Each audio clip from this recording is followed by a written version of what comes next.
आणि आपले public prosecutor योग्य केस त्या ठिकाणी मांडू शकले। त्यामुळे सगळे जेवढे पुरावे दिले होते ते ग्राह्य धरून रेअरेस्ट ऑफ द रेअर केस आहे हे मान्य करून माननीय जज महोदयांनी दोषीला शिक्षा त्या ठिकाणी देण्याचा निर्णय घेतलेला आहे।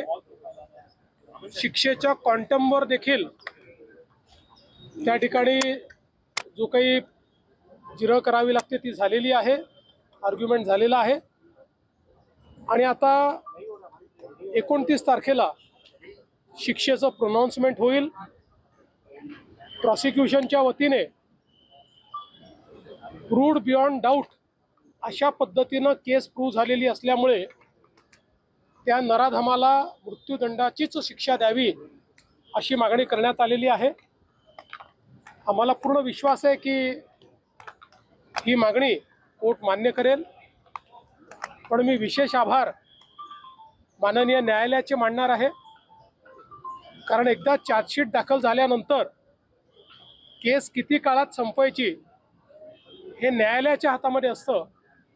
आणि या प्रकरणी न्यायालयाने सुट्टीच्या काळातही ही केस चालवलेली आहे।